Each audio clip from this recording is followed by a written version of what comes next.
համոզմունք հայտնել, որ մեր կյանքի տեմպն է ընդհանրապես փոխվելու եւ մեր զարգացումների տեմպն է փոխվելու։ Եվ 2026 թվականի օգոստոսի 8-ին կնքվում է Վաշինգտոնում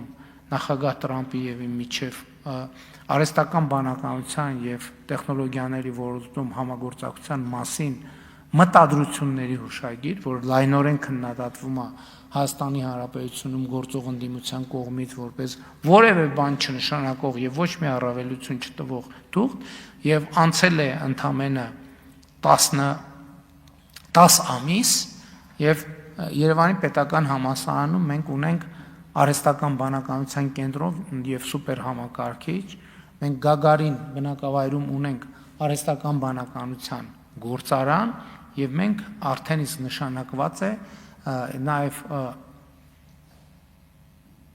հունիսին կարող է հուլիսին, որովհետեւ իմ օրակարգում արդեն դրված է եւ նաեւ Հրազդանում մենք ունենալու ենք արհեստական բանականության երկրորդ գործարանը, որը իր պոտենցիալով ունի 5 միլիարդ դոլարի ներդրումային պոտենցիալ ունի եւ այստեղ էլ գալիս է այն հարցը, որի մասին ես խոսել եմ, որովհետեւ սրանով մեր խնդիրները ոչ թե պակասում են, այլ մեր խնդիրները ավելանում են, որովհետեւ արհեստական բանականության գործարանները իրենք էլեկտրական էներգիայի սպառումը կարելի է ասել ընդհանուր երկրաչափական պրոգրեսիայով մեծացնում են եւ մենք այն իրավիճակում ընդամենը մի տարի առաջ, տարի ու կես առաջ մենք կարող ենք համարել, որ մենք էլեկտրականության շատ էական բան ունենք, հավելցուկ ունենք, որը պետք է սպառելու տեղ գտնենք, այսօր չունենք այսօր արդեն մենք պիտի մտածենք, թե ինչպիսի նոր հզորություններ գեներացնենք, որպեսզի 5 միլիարդ դոլար ներդրումային պոտենցիալը, որը հենց միայն Firebird ծրագրով մենք ունենք, այդ պոտենցիալը մենք իրացնենք։ Իհարկե, այս ուղղությամբ էլ մենք շատ կոնկրետ գործողություններ ենք ձեռնարկում եւ ունենք լավ լուրեր այդ առումով եւ ընդամենը այս օրերին արտաքին գործերի նախարարը գտնվում է այցով Եվրոպական միություն եւ Եվրոպական միությունում արտաքին գործերի նախարարների ֆորմատով ձևաչափով տեղի են ունեցել քննարկումներ եւ Եվրոպական միությունը վերահաստատել է իր հանձնառությունը Հայաստանում կուտակիչ կայանների զարգացման գործում արագացված աջակցություն ցուցաբերելու համար, սա նշանակում է, որ մենք մեծ քայլերով շարժվելու ենք դեպի էներգետիկ ավելի լայն անկախություն եւ ավելի հուսալի անվտանգություն, որովհետեւ արդեն հայտնի փաստ է, որ մասնավորապես արևային էներգետիկայի ոլորտում մենք ունենք ըստ էության անսահմանափակ պոտենցիալ եւ մեզ մնում է պարզապես այդ պոտենցիալը իրացնել եւ իրացնելու այդ հնարավորությունները այսօր առարկայանում են եւ մենք գնալու ենք այդ ճանապարհով այսօր արդեն մենք ընդունել ենք կառավարության ծրագիր, որով կուտակիչ կայանների մասնավոր հատվածում ներդրումը նաեւ արտադրական հատվածում ներդրումը արագացնում եւ խթանում ենք եւ այս տրամաբանությամբ մենք պետքա գնանք առաջ։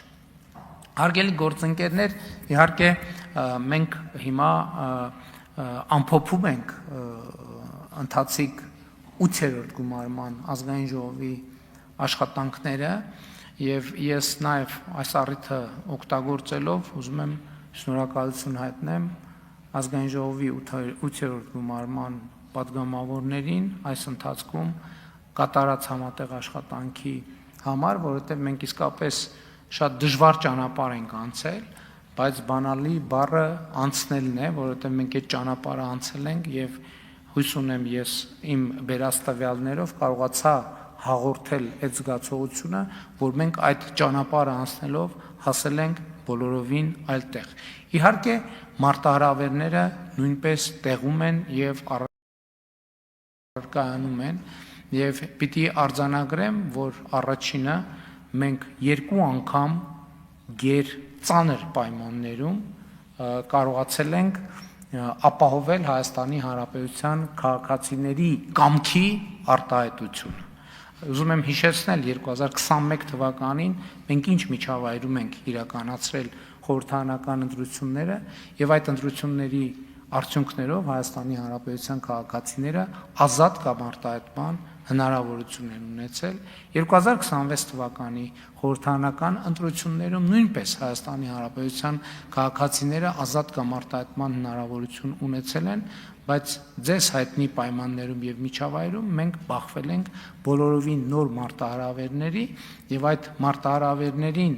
արձագանքելու պատշաճ մեխանիզմների ձևավորումը պետք է լինի առաջիկա մեր քաղաքական օրակարգի կարևորագույն հատվածը, մասնավորապես մենք այսօր արդեն պետք է ստեղծենք երաշխիքներ, որ ընտրակաշառք բաժանող եւ այդ տրամաբանությամբ գործող քաղաքական ուժերը չունենան որևէ շանս Հայաստանի Հանրապետությունում որևէ քաղաքական ազդեցություն ունենալու։